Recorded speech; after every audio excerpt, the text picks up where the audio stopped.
Seigneur, nous voulons te rendre grâce, notre Père Céleste, nous voulons te rendre grâce encore ce matin pour le beau nom de Jésus. Seigneur, nous te bénissons et nous te rendons gloire pour tout ce que tu as préparé, cher Saint-Esprit, pour chacune de nos vies. Merci de nous sanctifier, merci de nous garder, et merci de prendre toi-même la parole. Seigneur, tu es Dieu fidèle, un Dieu de miracles. Ça nous dépasse complètement et nous te rendons gloire.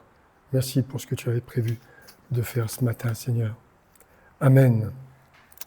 Bien-aimés, je veux saluer tous ceux, toutes celles qui nous écoutent au loin, que ce soit du Portugal, que ce soit du sud de la France, des villes où j'ai jamais mis les pieds, que ce soit depuis la Hollande et tout ce que vous voulez.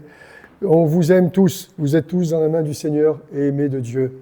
Je voudrais ce matin, si j'avais un titre à donner à ce message, ça serait celui-là ce matin. Je vais partager ça avec vous, c'est ce qu'il m'a dit de vous dire. Dieu aime celui qui donne joyeusement. Car Dieu a tant aimé le monde qu'il a donné son Fils. Il ne l'a pas vendu hors taxe. Hein. Quand tu commences à trahir le Seigneur sur la TVA, à la fin tu le ramasses tout. Car Dieu a tant aimé le monde qu'il a donné son Fils. Il ne l'a pas vendu, hein. Il a donné son Fils bien-aimé. Et en plus, Dieu attend que nous puissions lui donner joyeusement. Je ne vais pas du tout vous parler de finances ce matin. On n'a pas besoin de vos finances. Dieu a tout pourvu, tout seul. On dit, la pompe à chaleur, elle est payée. YouTube est tout payé, d'accord ? Et on n'a jamais fait passer un panier de quêtes ici. On va voir quand est-ce que ça s'arrête. Si Dieu t'a demandé d'être quelque part, Dieu n'est débiteur d'aucun homme. Alors, ce qui ne vous empêche pas, si vous voulez honorer votre pasteur, vos frères, vos sœurs, de faire ce que vous voulez, mais c'est Dieu qui donne pour ça. Et Dieu aime celui qui donne joyeusement. Je vous en ai parlé tout à l'heure aux annonces. Je voudrais vous inviter à ouvrir dans Zacharie, au chapitre 8 et au verset 1er. J'aime beaucoup Zacharie. Si vous regardez Zacharie, c'est quelque chose de formidable. Ésaïe, bien sûr, a bien prophétisé sur vous, dira le Seigneur. Mais Zacharie également, vous trouvez dans Zacharie des choses qui sortent de l'ordinaire. Je retrouve Zacharie au verset, voilà. Eh ben, j'ai perdu Zacharie. Il est passé où, Zacharie ? Il est... Dans Zacharie, à partir du verset... Bon, Jérémie a bien prophétisé, Jésus dira à Ésaïe a bien prophétisé sur vous également. Mais Zacharie, juste avant Malachie, vous trouvez ça ? Dans Zacharie, à partir du verset... au chapitre 8, et à partir du verset 1, voilà ce que je voulais vous dire. Zacharie, il a prêché, il a partagé sur le voilà. Tout. Zacharie, c'est en son temps. Il y a un parallèle avec ce que nous vivons aujourd'hui hors du commun. Zacharie, il va parler du rétablissement d'Israël. Zacharie, il va parler aussi de la vision de l'homme qui voit, du Fils de l'homme qui voit, à l'appel à la repentance, la promesse pour la libération de Jérusalem, même la naissance du Sauveur, il a prévu, il voit les 2 chandeliers d'or, il voit les 2 oliviers, le temple à la fin. Il a, voilà, Zacharie, c'est aussi un prophète qui sort vraiment de l'ordinaire. Et dans Zacharie, au chapitre 8, au verset 1er, j'ai retenu 3 choses ce matin, au verset 11, pardonnez-moi, je vous le lis, il est écrit « Maintenant, je ne suis pas comme pour le reste de ce peuple, comme j'étais dans le temps passé, oracle de l'Éternel. Car voici la semence de la paix. » Et il va donner 3 choses. La semence de la paix, il est le prince de la paix. Il vous appelle et il m'appelle à vivre en paix dans ce temps troublé que nous vivons. Paix intérieure et paix à l'extérieur en distribuant la paix autour de nous, le shalom de Dieu.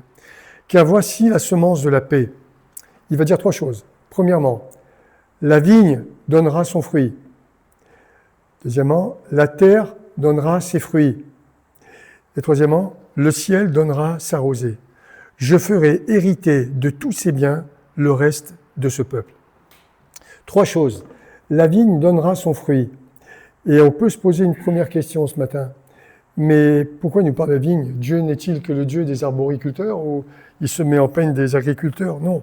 Tout cela a une valeur spirituelle. La vigne donnera son fruit. Si je vous pose la question, qui est pour vous qu'est-ce que c'est que la vigne du Seigneur? C'est lui le cep principal. Et nous sommes les sarments, vous êtes d'accord? Dieu compare ça à une vigne, la vigne du Seigneur. Et vous le retrouvez dans Matthieu au chapitre 21. Dans Matthieu au chapitre 21, regardez, au verset 33 jusqu'au verset 44.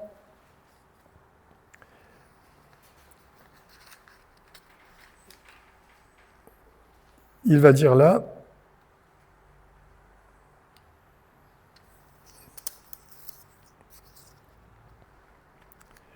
écoutez une autre parabole. Il y avait un homme, maître de maison, qui planta une vigne. Il l'entoura d'une haie, il creusa un pressoir et bâtit une tour. Puis il la ferma à des vignerons, il l'a donné en gestion à des vignerons, et quitta le pays. Lorsque le temps de la récolte fut arrivé, il envoya ses serviteurs vers les vignerons pour recevoir le produit de sa vigne. Verset 35, les vignerons, s'étant saisis de ses serviteurs, battirent l'un, tuèrent l'autre, et lapidèrent le troisième. Ils voulaient garder la vigne pour eux. Il envoya encore d'autres serviteurs, en plus grand nombre que les premiers, et les vignerons les traitèrent de la même manière. Enfin, il envoya vers eux son fils, en disant, mais quand les vignerons virent, en disant, ils auront du respect pour mon fils. Verset 38. Mais quand les vignerons virent le fils, ils dirent entre eux, voici l'héritier, venez, tuons-le et emparons-nous de son héritage. Bien sûr, vous êtes croyants, vous avez vite fait le rapprochement avec l'histoire de l'Église. Verset 39. Ils se saisirent de lui, le jetèrent hors de la vigne et le tuèrent. Maintenant, lorsque le maître de la vigne viendra, parce qu'il revient, le Seigneur, demander des comptes à toute son humanité, dans pas longtemps. On n'a jamais été aussi proche du temps de la fin. Que fera-t-il à ces vignerons? Ils lui répondirent, il fera périr misérablement ces misérables. Il affermera la vigne à d'autres vignerons qui lui en donneront le produit au temps de la récolte. Je finis, verset 42, Jésus leur dit, n'avez-vous jamais lu dans les Écritures, la pierre qu'ont rejetée ceux qui bâtissaient est devenue la principale de l'angle. C'est du Seigneur que cela est venu, et c'est un prodige à nos yeux. C'est pourquoi je vous le dis, le royaume de Dieu vous sera enlevé par les Juifs et sera donné à une nation qui rendra les fruits. Celui qui tombera sur cette pierre s'y brisera, et celui sur qui elle tombera sera écrasé. Il parlait bien sûr de l'Église et du temps de la fin que nous vivons, vous aviez compris, dans l'histoire des empires de Daniel, le dernier empire qui est là, il est mélangé, l'Europe, ils sont unis par des alliances d'intérêts, il va t'expliquer le Saint-Esprit, mais ils ne sont pas unis de cœur. Le fer et l'argile, les pieds sont faits de fer et d'argile, ne peuvent pas être unis entre eux. Il a amené une petite pierre, nulle part, le royaume de Dieu tape et tout s'écroule, tous les empires. C'est la fin. Le dernier empire qui reste, c'est le royaume de Dieu. Et ils sont unis par des alliances d'intérêts, mais ils ne sont pas unis de cœur. Et il y a deux unités dans la parole de Dieu. Il y a une unité selon Acte 2, ils étaient un même cœur, une même âme, et vous le savez. Et c'est ça qui fait la force.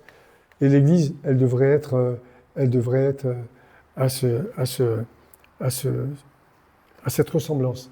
Vous savez, j'étais dans une grosse réunion avec 4000 militaires cette semaine, et j'étais impressionné.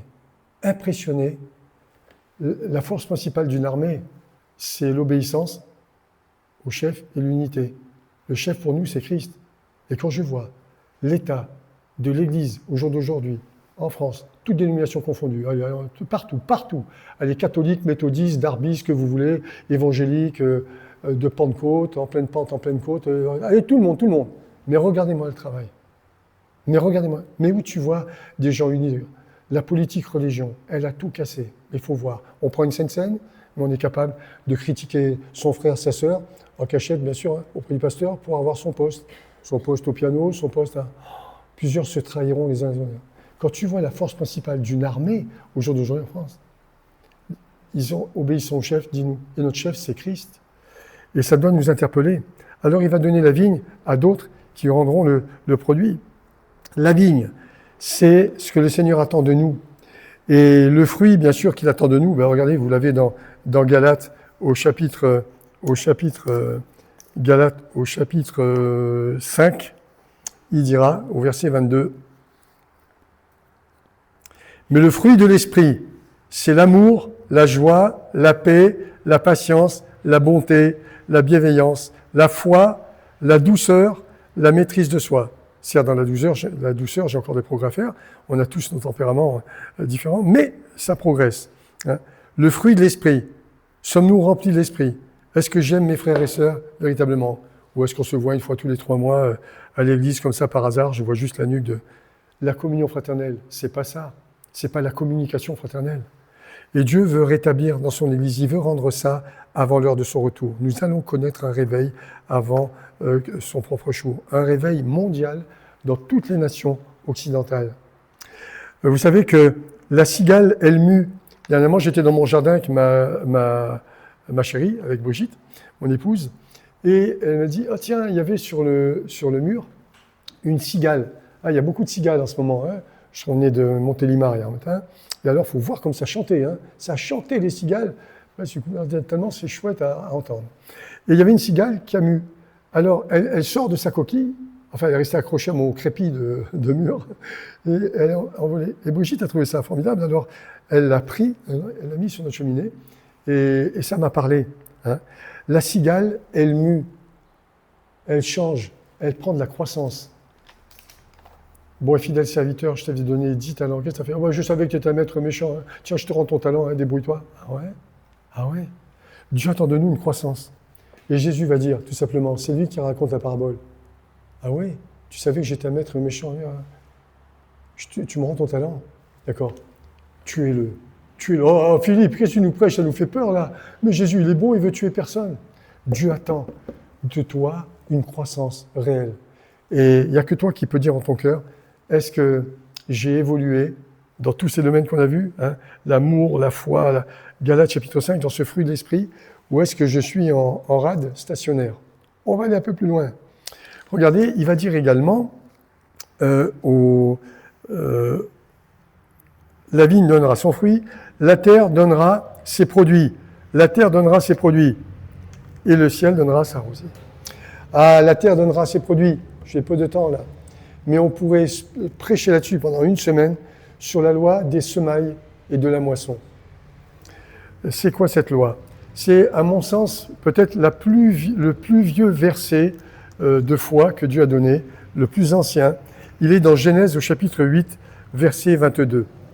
Dieu va dire,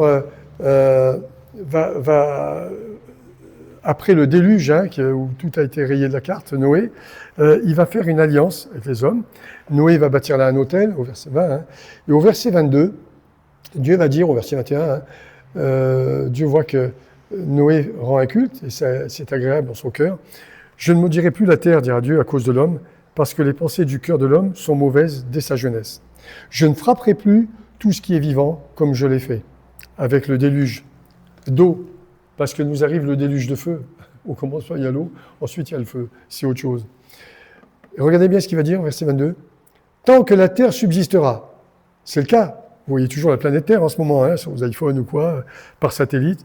« Les semailles et la moisson, le froid et la chaleur, l'été et l'hiver, le jour et la nuit ne cesseront point. » Est-ce que le jour et la nuit ont cessé? Non. Est-ce que l'été et l'hiver? Bon, bien sûr, il y a des écarts de température, non. Le froid et la chaleur, les semailles et la moisson. Alors on pourrait se dire, mais Dieu se met-il en peine des agriculteurs? Mais pas simplement. Ce que tu sèmes, c'est les paroles que tu as dans l'espace. Tu as semé, tu as prié pour les uns, pour les autres, pour tes enfants. Tu sèmes dans l'espace. Et Dieu recueille chacune des semences. C'est pas moi qui le dis. Regardez dans Hébreux, chapitre 6. Dans Hébreux, chapitre 6, Dieu va nous dire cela, du verset 4 à 9. Regardez. « Car il est impossible que ceux qui ont été une fois éclairés, qui ont goûté le don céleste, qui ont eu part au Saint-Esprit, tu as eu part au Saint-Esprit quand tu t'es converti, mais bien sûr, nul ne peut dire que Jésus est Seigneur si ce n'est par le Saint-Esprit, et tu as encore le Saint-Esprit en toi, qui ont goûté la bonne parole de Dieu et les puissances du siècle à venir. Tu as vu des miracles, tu as vu toutes sortes liées à sa fidélité, tu l'as vu agir, et qui sont tombés sont encore renouvelés et amenés à la repentance, puisqu'ils crucifient pour leur part le Fils de Dieu et l'exposent à l'ignominie. Lorsqu'une terre est abreuvée par la pluie qui tombe souvent sur elle, elle produit une herbe utile à ceux pour qui elle est cultivée. Elle participe à la bénédiction de Dieu. Mais si elle produit des épines et des chardons, elle est réprouvée et près d'être maudite, et on finit par y mettre le feu. Quoique nous parlions ainsi, dira l'auteur de l'Épître, bien-aimés, nous attendons pour ce qui vous concerne des choses meilleures et favorables au salut. Alors je veux préciser quand même, parce que notre français est limité, il est impossible pour ceux qui sont tombés, sont encore renouvelés, soyons clairs. Ma Bible me dit que le juste pêche 7 fois le jour sans même s'en rendre compte. D'accord ? Donc c'est pas, je vous parle là de péché entretenu.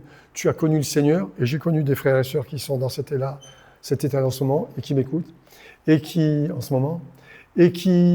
étaient déçus, mais incroyable. Ta femme t'a quitté, elle est partie avec ton meilleur ami.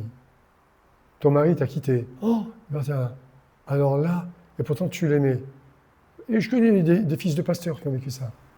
Et tu l'aimais. Alors là, la tentation, moi je jette le gant. Bien sûr, tu ne vas pas déchirer ta Bible. Moi, l'Église, pourquoi faire? Mais pourquoi Dieu m'a laissé tomber, quoi? Dieu t'a pas laissé tomber. Toutes choses concourent ensemble au bien de ceux qui aiment l'Éternel. Il est en train de produire du fruit, et toi, ne lâche pas le morceau. Prie pour celui qui t'a trahi. Priez pour ceux qui vous maltraitent, qui vous trahissent et qui vous persécutent. Priez pour. Il n'a pas dit vengez-vous vous-même. Il n'a pas dit mettez-vous à boire ou ouais, vous avez raison, prenez un peu de je ne sais plus quoi qui est à la mode maintenant, d'azote ou de cocaïne. Priez pour ceux qui vous maltraitent et qui vous persécutent. Ton Père a vu, ton Seigneur a vu. La loi des semailles et des moissons. Sème. Prie pour sa conversion. Prie pour sa conversion. Prie, continue. Dieu est avec toi. Qui sera contre toi? C'est des semailles éternelles. Et ensuite, la terre donnera ses produits. Et nous sommes issus de la terre nous-mêmes. Il te fait une promesse. La terre donnera ses produits. Dans Genèse chapitre 8. Et il est écrit là, toujours dans Zacharie, et le ciel donnera sa rosée. 3 choses. La vigne, il t'en porte garant qu'elle va donner ses fruits. La terre qui va donner ses produits. Et le ciel donnera sa rosée. Alors pour le ciel, c'est encore plus facile. Vous prenez de quelle rosée il parle. La Bible nous dit là, dans Joël, au chapitre 2, versets 28 à 32. Après cela, je répandrai mon esprit sur toute chair.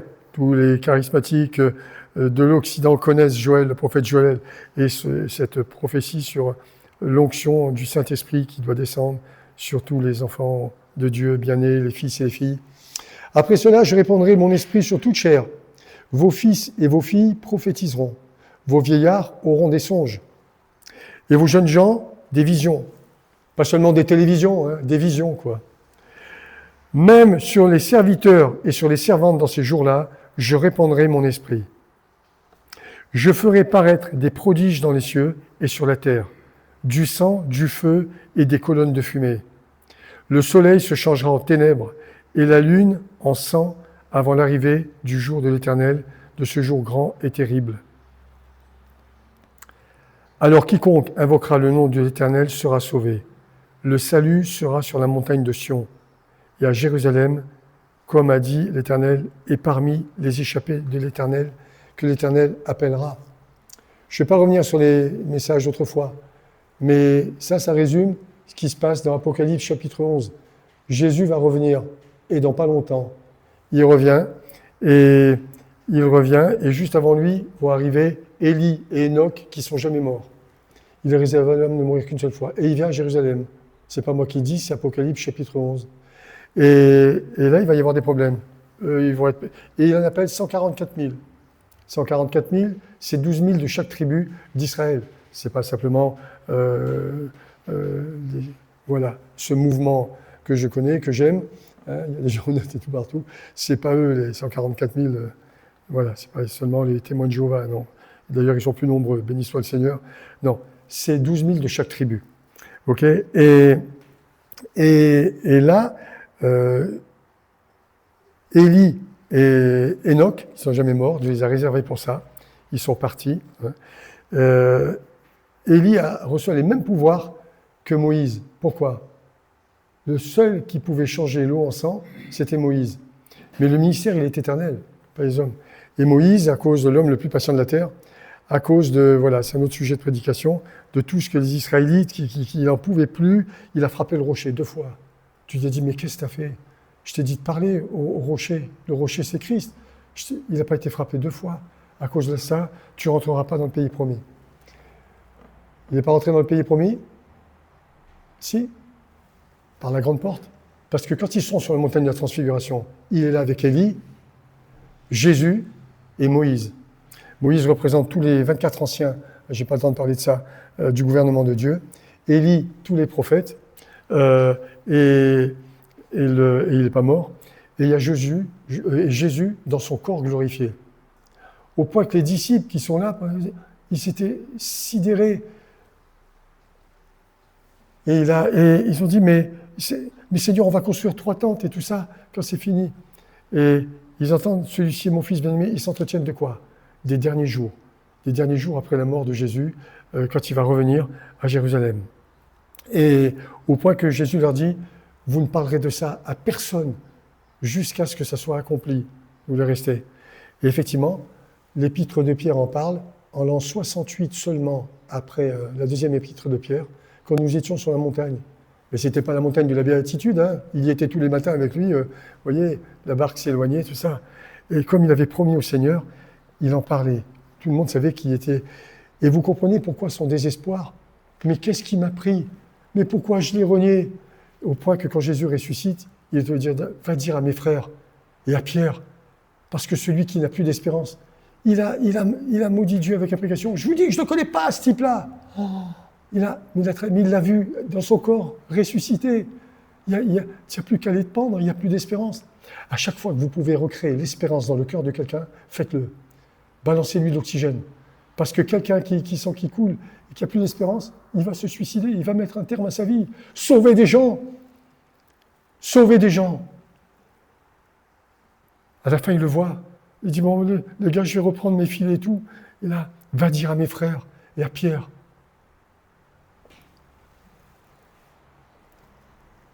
Et mes messages précédents parlent de ça. Et il va réussir à réconcilier Pierre et sa mère en 40 jours, jusqu'à la Pentecôte, pour qu'ils intercèdent ensemble. Et il va se servir de la vie de Pierre d'une façon magistrale avec Jean-Marc, évangéliste et tout ça. Il avait connu la grâce de Dieu. Pierre, m'aimes-tu? Il est là. Il sait plus ce qu'il raconte. Pierre, m'aimes-tu? J'ai un peu d'affection pour toi, il ne sait plus quoi dire. Paie mes brebis, paie mes brebis, paie mes agneaux. C'est pour ça qu'il s'est occupé de Jean-Marc. Parce qu'il savait que Dieu était un père qui pardonne toutes les offenses. Et Jean-Marc, il a raté son ministère. C'était le neveu de Barnabas. Et il n'avait pas de père. Et Barnabas l'a pris, c'était son tonton. Et voilà qu'à un moment donné, Paul, c'était un peu nerveux. Il dit, mais qu'est-ce que c'est ce gars-là? Il a peur, il veut se sauver. Barnabas, il a dit, attends, tu touches pas mon neveu comme ça. Hein. Il l'a défendu. Et l'autre, il revient, j'imagine. Il revient à Jérusalem. Maman, j'ai raté le ministère, j'ai tout raté. Maman, j'ai pas eu de père, je suis un raté. Voilà ce qu'il pensait. Puis il y en a un qui le voit. Vous savez qui? Pierre. Viens ici, garçon. Pierre, c'est un homme d'action. Et si vous regardez l'évangile de Marc, c'est l'évangile de Jean-Marc, qui lui n'a pas vu Jésus. C'est l'évangile le plus court, 16 chapitres. Pourquoi? Parce que Pierre, c'est un homme d'action. Lui, il ne te raconte que des miracles, etc. etc. Et plus tard, Paul reconnaîtra l'erreur. Il dira à Timothée, va dire à Marc, Jean-Marc, de revenir, etc., etc. On peut tous faire des erreurs. Nous apprenons plus par nos erreurs, chers amis, que par nos succès. Mais quand on a vu qu'on a fait une erreur, on peut demander pardon à Dieu et recommencer. Dieu attend que nous progressions. Il attend de nous du fruit. C'est un Dieu infiniment patient. Et la rosée, c'est ça. Hein, c'est cette onction du Saint-Esprit qui veut sur nous. Et alors, quiconque invoquera le nom du Éternel sera sauvé. Le salut sera sur la montagne de Sion et à Jérusalem comme a dit l'Éternel, parmi les réchappés que l'Éternel appellera. Le prochain déluge qui nous arrive dessus, c'est un déluge de feu. 666. C'est un chiffre d'homme. Que celui qui a de l'intelligence pour calculer le donne. J'ai tout entendu sur ce chapitre-là. Et certains t'ont dit, ah oui, c'est le code barre, tu sais, oui, c'est un chiffre d'homme. Que celui qui a de l'intelligence calcule. Voilà, je vous le dis, c'est un chiffre de mort d'homme. Le premier conflit mondial, il n'était pas nucléaire, il a fait à peu près 6 millions de morts. Le deuxième, du temps de la guerre 45, on ne peut pas savoir à l'unité près, il a fait 60 millions de morts. Le prochain, plusieurs m'ont dit ici, même ici, je prie avec un paquet de responsables d'associations, ils m'ont dit, on va tous mourir. Je dis non, on va tous mourir. Le prochain qui appuie sur un bouton, peut-être c'est Poutine, peut-être c'est un autre, les Chinois, peut-être la Corée du Nord, peu importe. Quand on est dans ta foi orthodoxe, anglicane, ce que tu veux, appuyer sur un bouton pour rayer les gens de la carte, tu n'as pas compris grand-chose. Remarquez les catholiques et les protestants non plus. Regardez pendant la guerre d'Irlande du Nord, quand tu es prêt à tuer ton prochain, où est-ce que Dieu t'a appris à tuer ton prochain? Où est-ce que Dieu te demande, mais tu n'es pas le justicier de Dieu. Dieu ne te demande pas de mettre le feu aux cathédrales, aux mosquées ou quoi que ce soit. Dieu veut sauver tous les hommes. Puis-je vous rappeler qu'Ismaël, comme Isaac, étaient tous les deux des enfants d'Abraham. Et Dieu va sauver les musulmans comme il va sauver les chrétiens. C'est un Dieu sauveur. Il veut tuer personne. Dieu aime les Juifs, mais pas plus que les musulmans. Ismaël, c'était le fils d'Agar. Et là, il va leur dire, il va juger les nations. Et il vient, et le prochain qui appuie sur le bouton, il te fait 600 millions de morts. On est 8 milliards à peu près sur la planète. 8 milliards moins 600 millions, il en reste quand même 7 milliards 200 millions vivants. Mais à partir de là, ça prépare quoi? Même le plus stupide, il a compris. Attends, mais si tout le monde a autant de missiles atomiques et prêt à appuyer sur le bouton, alors Saint Jean dira, quand les gens diront paix et sûreté, tiens, c'est marrant, au jour d'aujourd'hui, ils pensent qu'à la liberté. Moi, je suis libre, moi, je fais ce que je veux, quand je veux. Je dors avec qui je veux, je fais ce que je veux, d'accord, je fume des pétards comme je veux, je fais ce que je veux, je suis un homme libre. Ah ouais? Chacun est asservi à ce qui a triomphé de lui. Les gens donneront leur liberté pour une seule chose, de la sécurité. Parce que si ta liberté, c'est juste de te prendre un prochain missile de la Corée du Nord sur la figure ou quoi, attendez, les gars, ils n'ont pas envie de mourir. Un seul chef, une seule nation, un seul patron. Les gars veulent le pompon. Ceux qui gouvernent, ils s'en fichent de vous et de moi, je vous le dis avec beaucoup d'amour. Le projet du petit roi de Chine, après Taïwan, c'est d'être le prochain, l'antichrist qui va régner, d'accord? Pareil pour peut-être ceux de l'Europe, s'il y en a pour l'Europe. Pareil pour les Américains, tout le monde veut le pompon. Dans pas longtemps, vous allez entendre parler d'Elon Musk. Je ne suis pas un ami d'Elon Musk. Vous allez voir comment Dieu se sert de cet homme, parce qu'on ne va jamais autant parler de lui que allumez votre télé, regardez, l'histoire se déroule sous vos yeux. Donnez vos cœurs au Seigneur, ceux qui m'écoutent. Donnez vos cœurs au Seigneur.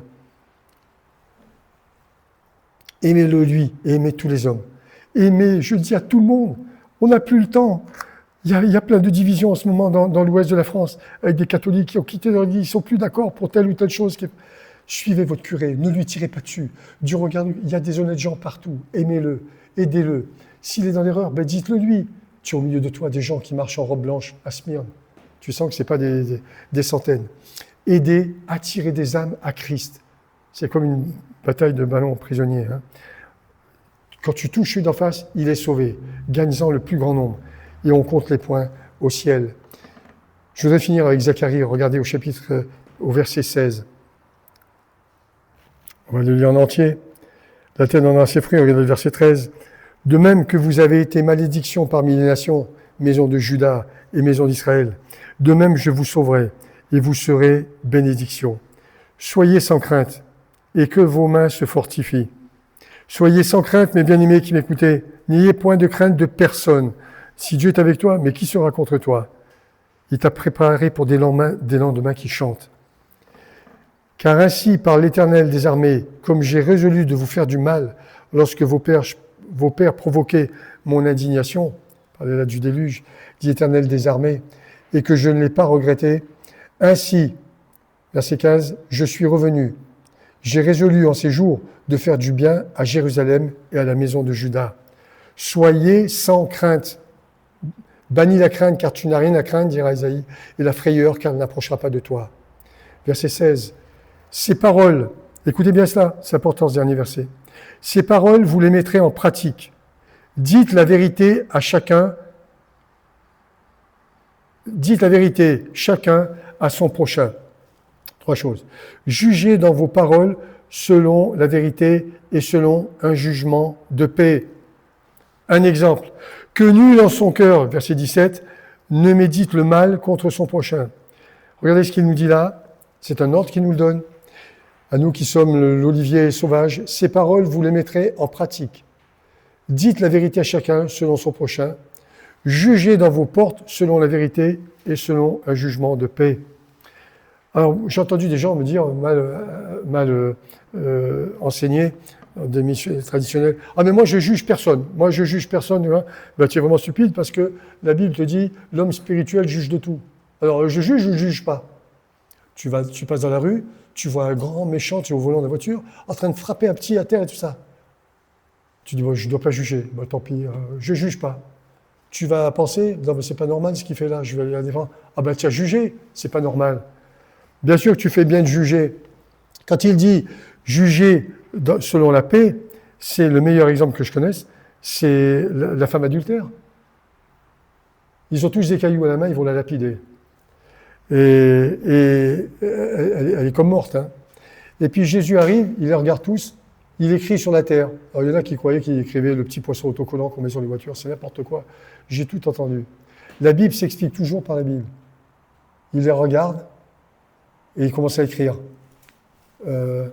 Élie, là-bas, Salomon, des plus anciens qui connaissent mieux la Bible aux plus jeunes, ils posent des cailloux, ils se sauvent parce qu'ils ont compris.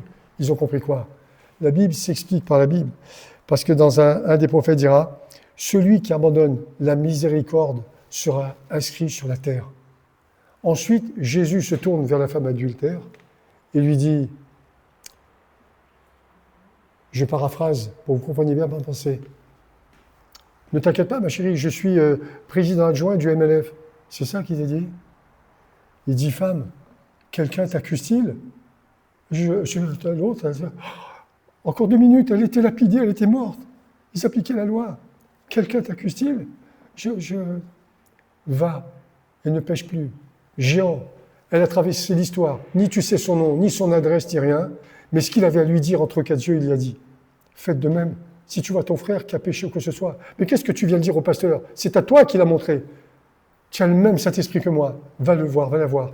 Écoute, j'ai vu ça, je ne connais pas, mais je vais prier avec toi, tu vas t'en sortir. C'est pas vrai, Dieu t'a pas destiné à la cocaïne, il t'a pas destiné à ça. Dieu t'aime, je ne vais pas te lâcher. Sauvez-le. Et c'est vous qui marquez des points. Et pour ce que vous faites, je vous dis, vous avez une récompense qui vous attend au ciel. Tu n'es pas obligé de tout répéter au pasteur, c'est à toi qu'il a montré. Mais tu as le même Saint-Esprit que moi. Et cache l'identité de cette personne, ne dévoile jamais son péché. Comme tu as fait aux autres, Dieu fera avec toi, avec moi.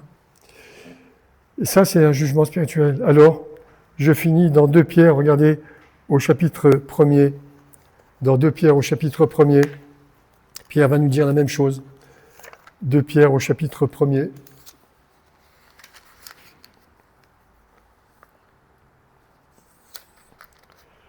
À cause de cela, faites tous vos efforts pour joindre à votre foi à la vertu la connaissance, à la connaissance la maîtrise de soi, à la maîtrise de soi la patience, le fruit de l'esprit, de Galates 5, à la patience, la piété, l'amitié fraternelle, l'amour. Car si ces choses sont en vous, et ils sont avec abondance, elles ne vous laisseront point oisifs, ni stériles pour la connaissance de notre Seigneur Jésus-Christ. Mais celui en qui ces choses ne sont point est aveugle. Il ne voit pas de loin, il a mis en oubli la purification de ses péchés. C'est pourquoi, frères, appliquez-vous d'autant plus à affermir votre vocation. Car en faisant cela, vous ne broncherez jamais. C'est ainsi, en effet, que l'entrée dans le royaume éternel de notre Seigneur et Sauveur, Jésus-Christ, vous sera largement accordée. Dieu attendait de nous, effectivement, une progression. Et si vous regardez également dans 1 Pierre, chapitre 1er, fini. 1 Pierre, chapitre 1er, versets 1 à 7. Regardez ce qu'il nous dit là. Juste à la fin, au verset 7. Afin que l'épreuve de votre foi, plus précieuse que l'or périssable, qui cependant est éprouvé par le feu, ait pour résultat la louange, la gloire et l'honneur lorsque Jésus apparaîtra. Ta foi est éprouvée. Peut-être tu es déçu de tes enfants, des membres de ta famille, tu es dégoûté, tu les as aimés, tu les as portés, mais je suis passé aussi par ces choses-là. 40 ans, et j'ai aimé mon papa qui est au ciel, et j'ai assisté à son baptême ici, sur sa demande. 40 ans de prière. Et souvent les membres de ta famille, c'est ceux qui vont, bref, que tu vas attendre le plus longtemps. Mais lorsque Jésus apparaîtra, tu verras comme tu avais bien fait de les attendre. Ne pas méditer le mal, n'aimez pas les faux serments, voilà ce que nous a dit Pierre. Et moi, je veux finir avec Job ce matin, chapitre 5. Regardez, c'est une promesse pour tous ceux qui m'écoutent, même de loin. Regardez Job au chapitre 5.